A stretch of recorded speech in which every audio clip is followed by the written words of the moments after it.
everyone, welcome back to Crime Rush. I'm Inga and thank you so much for joining me today. I honestly don't even know where to start with this case, but I'm just going to dive in.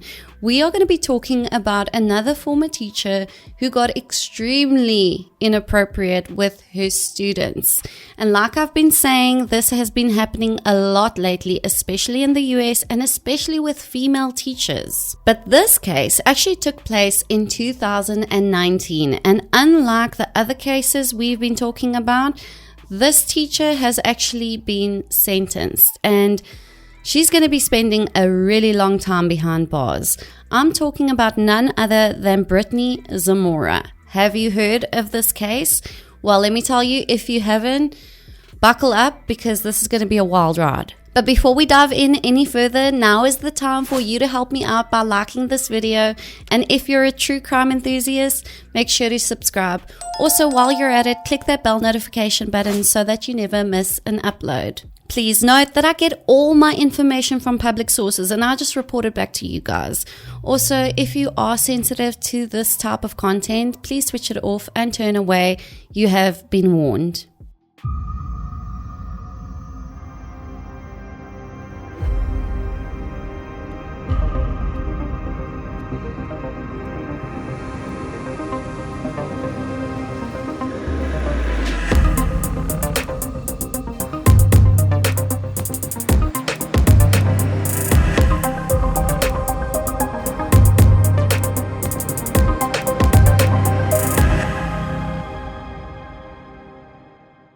Right, so Brittany Zamora, who is she? What did she do? Brittany Zamora was a 6th grade teacher in Arizona in the US, and she started an extremely inappropriate relationship with a 13-year-old student of hers, who the courts are referring to as Victim A. But then later, it would come out that an 11-year-old student, who the courts are referring to as Victim B, was also involved. At the time of the incident, Brittany was 27 years old and she was married. Yeah.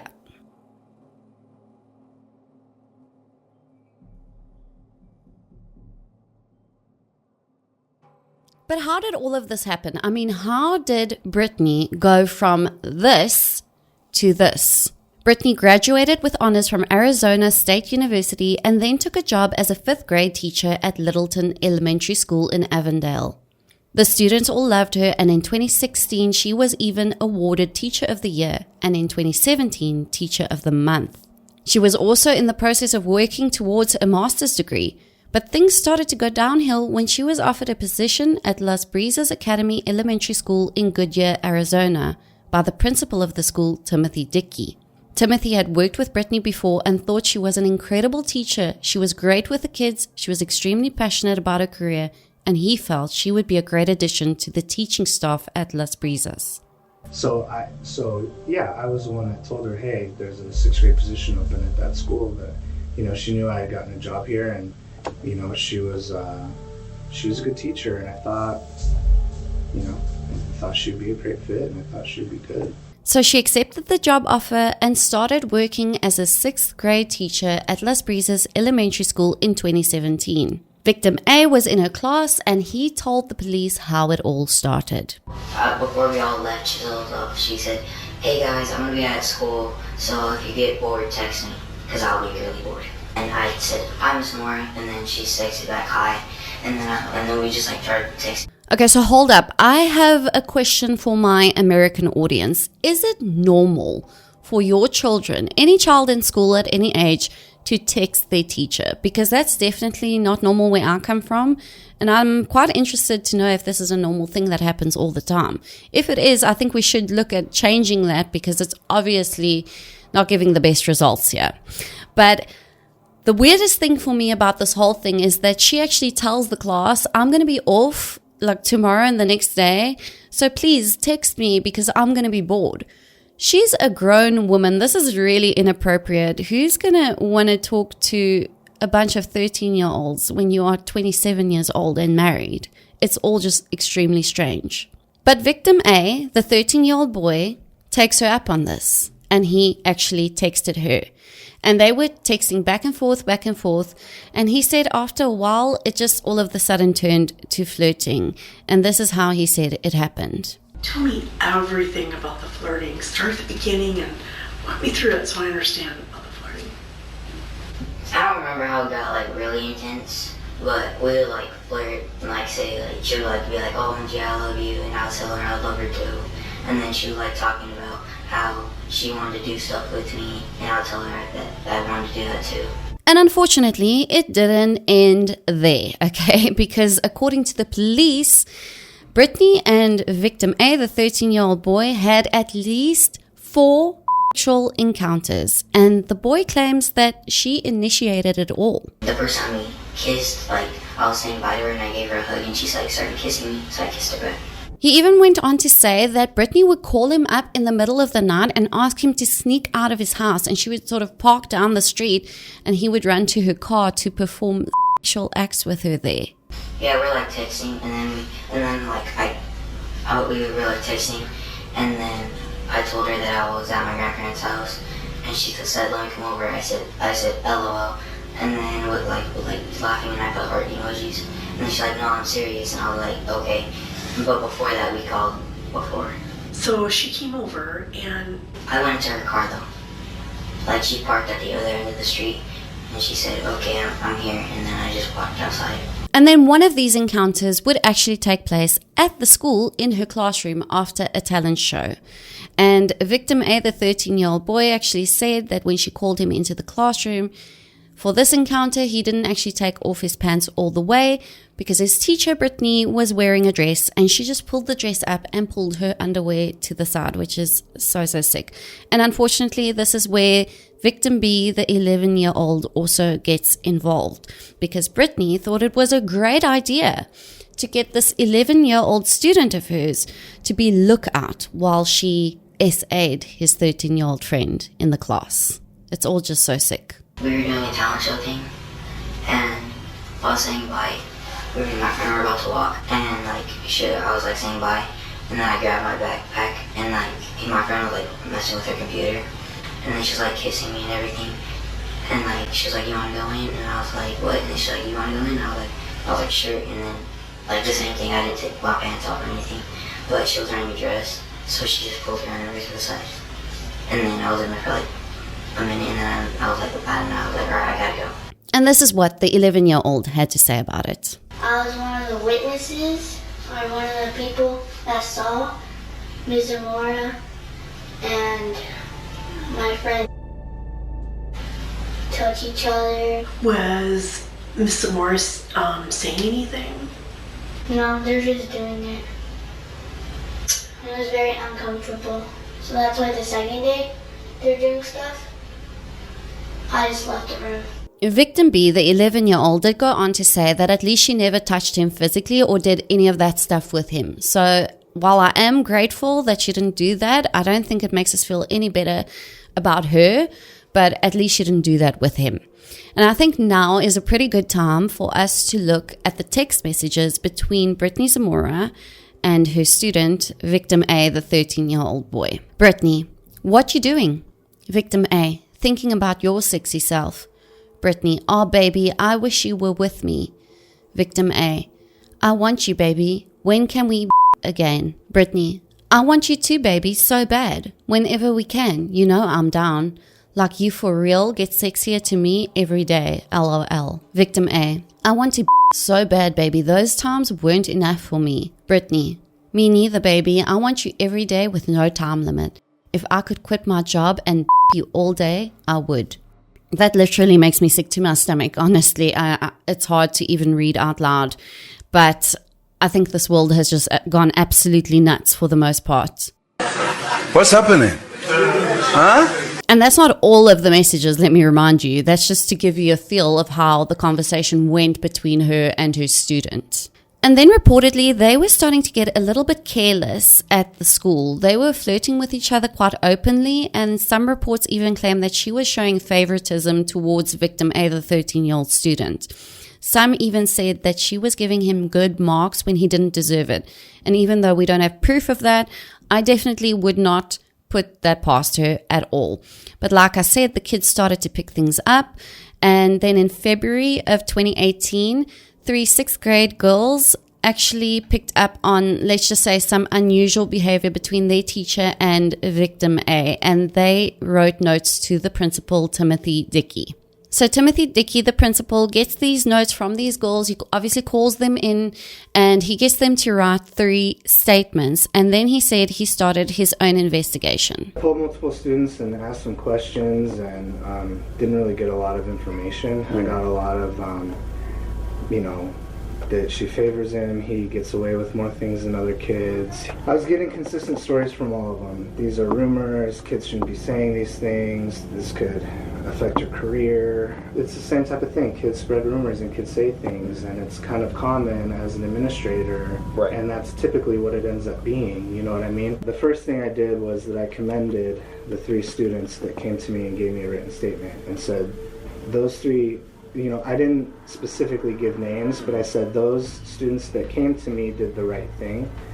However, the students that are spreading rumors and talking amongst each other, that doesn't help anybody, and that doesn't lead to any solutions. Since all this has come out, like some of them were blaming him and couldn't wrap their head around the fact that she's, that it can't be his fault. Mm-hmm. So now Brittany finds out that the principal is aware of something, of some rumors, and she runs straight to him in tears. And she says to him that the only 2 things that matter to her in life are her career and her husband. And I just found that to be hilarious because those are exactly the 2 things that she was jeopardizing with her despicable actions. And in the meantime, there was a whole nother drama unfolding that they were not even aware of because the 13-year-old boy's parents were picking up some suspicious things on his phone. They actually had an app that could track some of his messages. And I know we have an app also where we can check what our son is doing on his phone. Parents, if you don't have that, get that. I think it's really important to make sure that your child is safe. But anyway, they had that app for their son, and the mom started picking up these strange messages, and then she went in and she checked and she saw those horrible, horrible messages between her 13-year-old son and his teacher, Brittany Zamora. Now, you can just imagine shock, outrage, disgust. I mean, these parents were outraged and they immediately reported this to the police. I have on my son's phone. Okay. We got him a new phone, and he was wanting to shut his door at night. And we told him, you sleep with the door open. So on his phone, it has the child version, okay, and mine it has the parent version. Okay. So any keywords that I put in to look for, whenever it comes through his phone and message, pictures, anything like that, it will send me an alert. So yesterday I got the alert and I kept getting alerts back to back because the word baby kept being used. But this time I saw at the bottom that it had Mrs. Zamora Instagram profile. Okay. That's her name. And I'm familiar with her profile name because she's messaged me through Instagram as well. So I showed my husband the conversation, and then when he came home, we talked to my son, and we told him, we need you to be completely honest right now. We already know the answer to everything we're going to ask, so we just need you to tell us the truth. And so my husband just told him, Okay. have you done anything with your teacher? Did you have sex with your teacher? He said yes. He said yes. Okay. Did he elaborate any more on that, or? We asked him. We said, how did this happen? And so he told us that when he asked for permission to stay after school to help with the township to set up and make posters, and he said that that's when it happened, that everybody was saying goodbye and he went back to the classroom to get his backpack, and in the classroom is when it happened. We found out that on the weekend that he went to stay with his grandparents, she contacted him on his phone and asked him where he was, got him to give her the address of my in-laws house, told my son, my husband's fishing, I want to see you. And that was the first time that she didn't. The way we actually confirmed it, I told my son, you're going to Texas, bitch. I'm sorry to use this language, you guys want the truth. And I said, you're going to trap her. You're going to make her tell me everything through these messages. I can show you right now what the messages say, and you guys have the stomach to read it. So then Brittany now finds out through the 13-year-old boy that his parents are aware of everything. They found the messages, they know everything. And what does Brittany do? This part is just unbelievable to me. She decides that she's going to phone the boy's father. And let me just say, this was a bad idea, because it sounds to me like, and I'm going to play the call for you, but it sounds in the beginning like she's trying to convince him that it's not what he thinks. But then she soon realizes that that's going to be impossible, that he really knows that something happened between them. And then you can hear that she's trying to convince him to arrange something outside of court. Okay. And it's just wild. Let's have a listen to that quickly. I don't care what you want to. What type of perverted person are you? I want to know right now. You're a child bastard. Do you understand me? No. Why do you say that? Oh, see, I'm a lot smarter than you. Can we meet, to talk about this? Something we can settle out, outside? Oh yeah, that's what we can do, so I can give you a chance to do it to some other kid. Yeah, that's exactly what we're gonna do. No. And make sure you tell your husband what's going on. He's right here. Can he talk to you?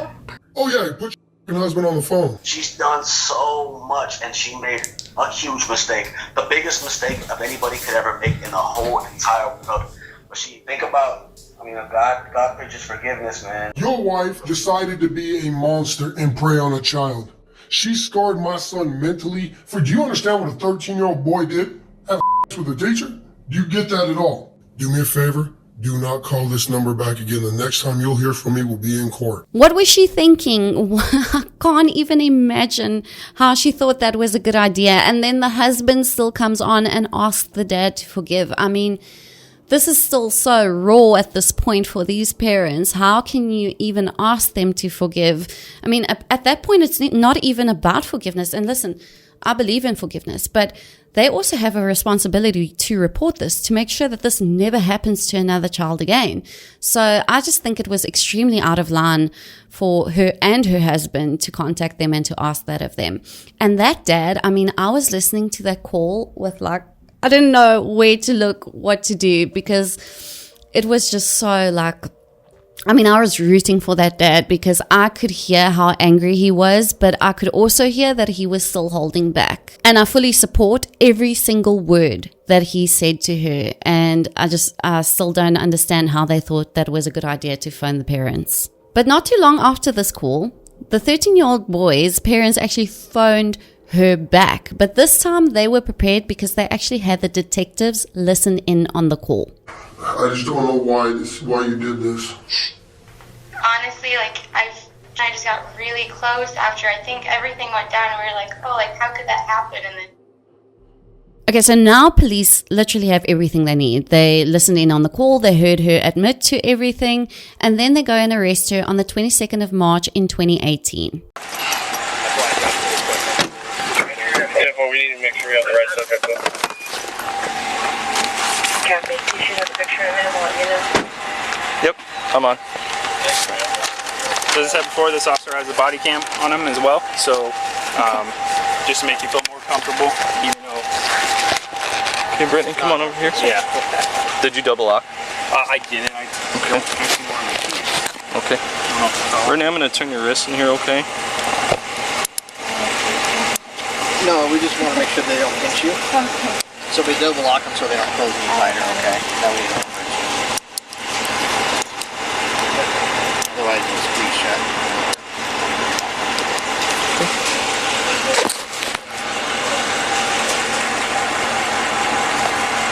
Did you know about that? Okay. Do you have anything on you that's going to hurt me, poke me, stick me, Brittany? Do you have anything on you that's going to hurt me, poke me, stick me, anything like that? No. Anything dangerous? No weapons? Okay. Can I take my ring off? Yeah, can you? Yes. Do I have to take it off? Am I going to be able to put it back on? Yeah, you will. Okay. This is your personal property. So everything that goes in this bag. I'm going to take your necklace off as well. So we'll document it. Can you unhandcuff me so I can take my belly button now? You're what? My belly button. We'll let you. We'll do that at the jail. Yeah. Okay. We're not gonna have Or you at the station. do that up here. Yeah. And then we'll have you do the same with the nose ring too. Right now? Not right now. No. It's back there. Yeah.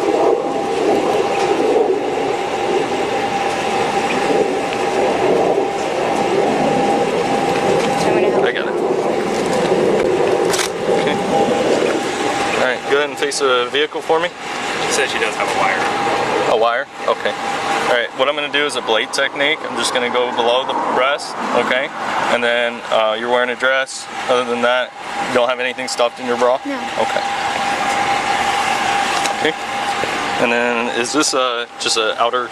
Yeah, Okay. you can take it off. No, you can keep it on. I'm just making sure I'm not missing anything. Can you turn towards me? Open up your mouth. Lift up your tongue. Okay. And then I will help you. I know it's a big step.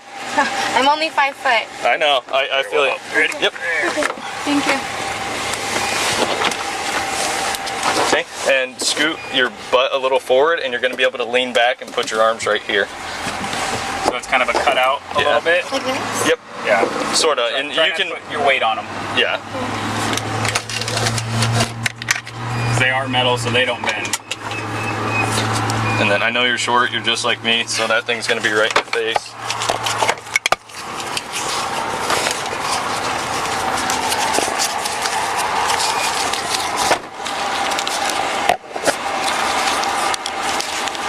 It's all bound up. I'm sorry. He wasn't on the phone. Yeah. There we go.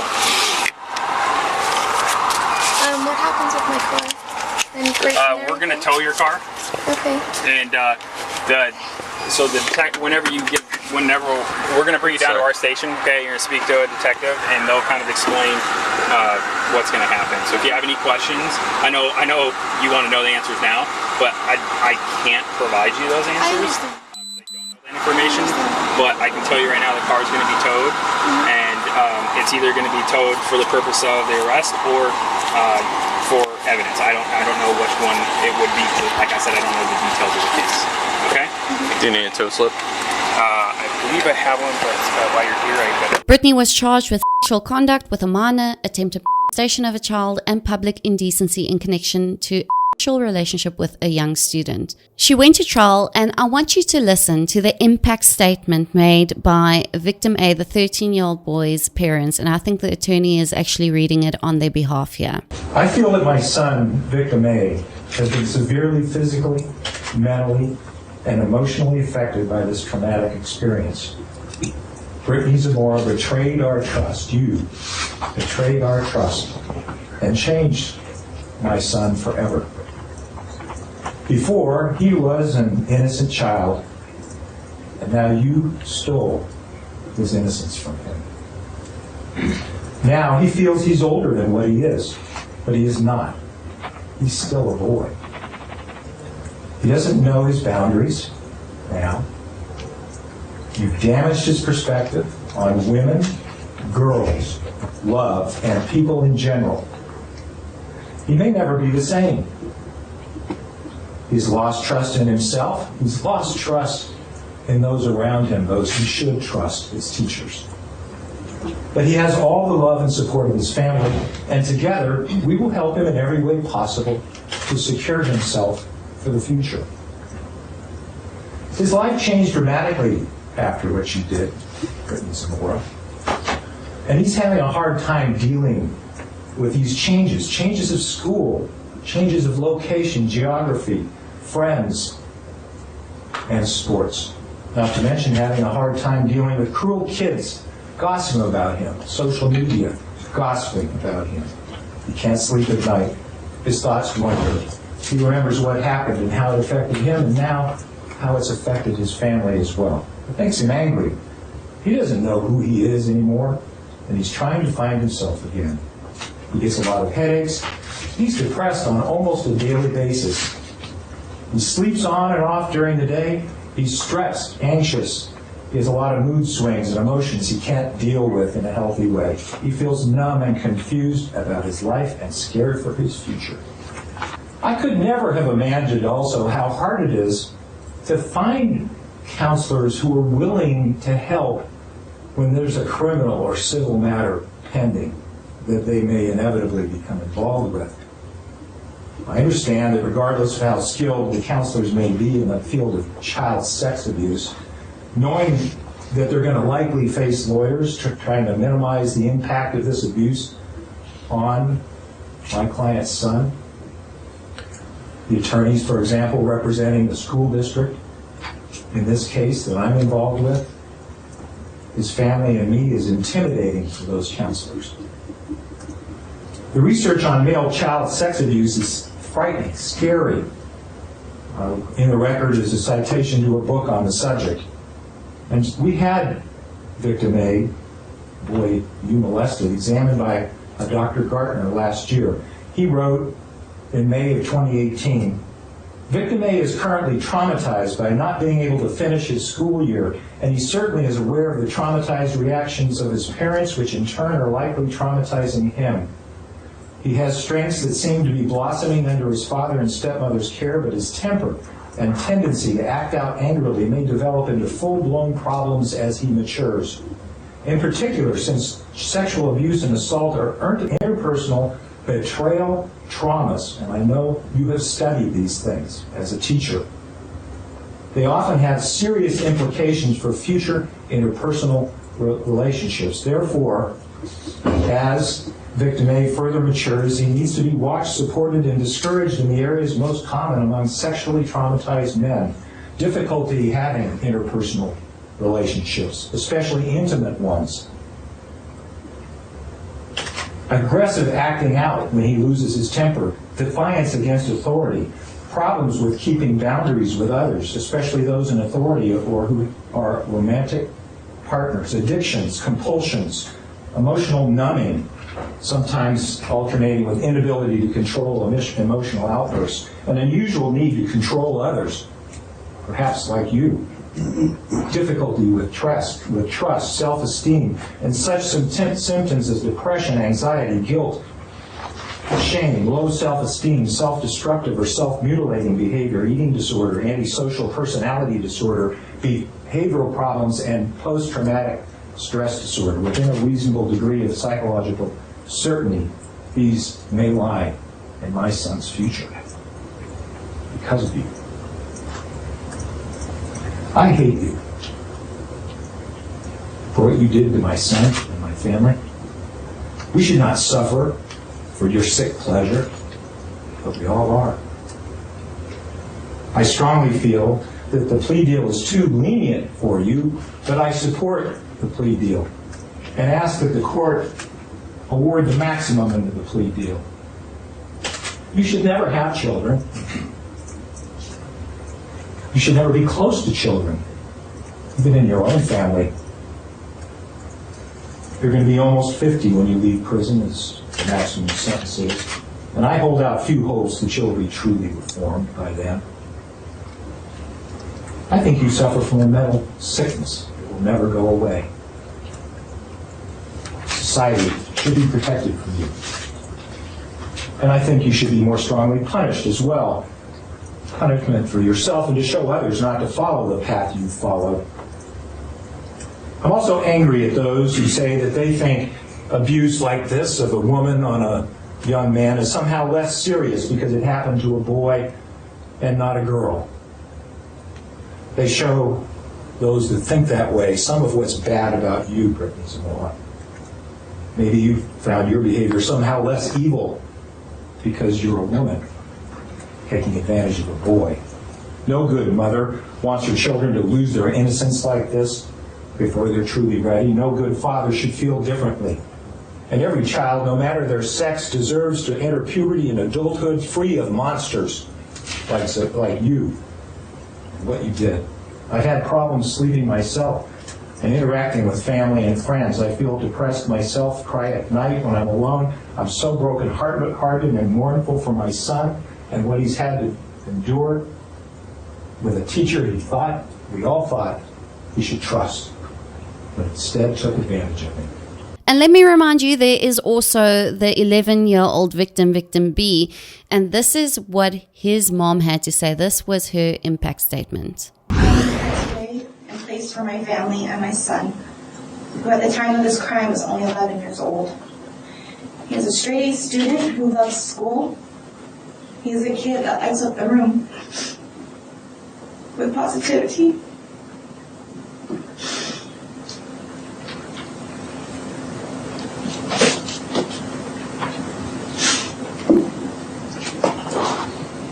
Take your time.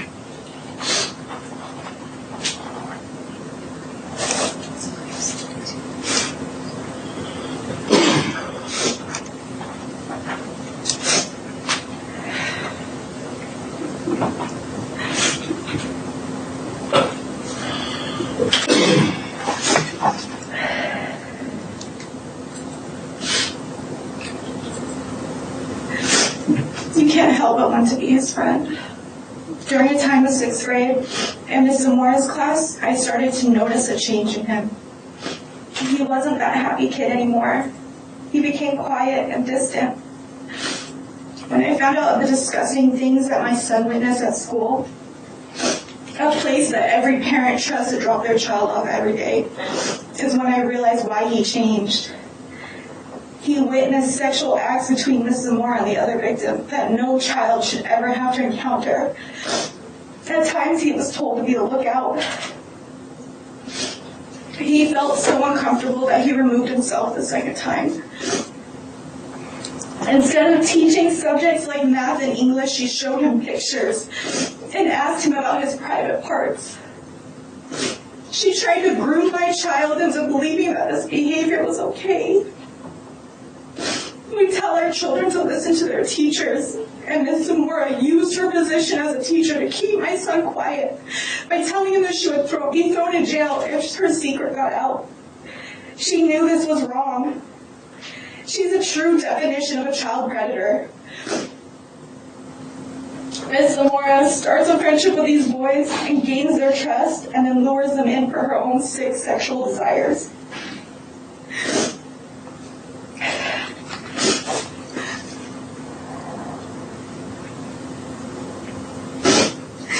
Everything she did was strategically planned for only one outcome: sex with a child. This has affected our family and my son deeply, and we're trying to make sure that he can still enjoy a normal childhood. As adults, you grow to become the person you are because of childhood experiences and memories. I pray every day that this does not have a lifelong effect on my son. An example needs to be made of Brittany Zamora. She is a woman of position of power and used it to molest a child. She is a pedophile and is no different than if a man were sitting in her place right now. If she had not got caught, how many more children would have been hurt by her? The less time she spends in prison, the more opportunity she has to prepare for another victim. Brittany Zamora, you hurt my family. You created a horrible time frame in my son's childhood that he'll never forget nor can change. Because this crime is going to be a lifelong battle for our boys, you deserve the maximum sentencing. Let this sink into your head, Brittany. Your mind is foul, your heart is ugly, and you disgust me. You should be embarrassed and ashamed of yourself. You deserve to leave prison at an age where you cannot bear children of your own. You deserve to spend the next 27 Christmases alone, the next 27 birthdays alone in your cell with no family and no friends to comfort you. Brittany Zamora, your secret is out. The world knows you are a child molester. And while you sit in your cell and think that maybe things will get better, they won't. You are forever labeled a child molester, and everyone hates a child molester. My heart really hurts for these parents and also for their children. And I truly hope from the bottom of my heart that they can heal from this and that they can move on with their lives. Brittany was sentenced on the 12th of July 2019 to 20 years. Less than a year into her sentence, she filed for divorce from her husband Daniel, stating, I quote, "Our marriage is broken beyond repair and there is no hope of reconciliation." Reportedly, Brittany is getting on with life behind bars and she is even tutoring her fellow inmates. But, I mean, she has ruined her life. This is the type of thing that follows you around forever. And, I mean, this made headlines worldwide. So, I mean, she can only make the best of what she has left. But unfortunately, I would say this pretty much ruined her life. But now I want to hear from you. What did you think about this case? Do you think 20 years was enough? Do you think it was too much? And what did you think about the messages between her and the 13-year-old? And also the 11-year-old, she asked to be lookout. I mean, how crazy is that? And was it as hard for you as it was for me to listen to that phone call? I mean, I didn't even know where to look. It was horrible. But thank you so much for sticking with me through this one. And as always, I really appreciate your support, and I will see you in the next one.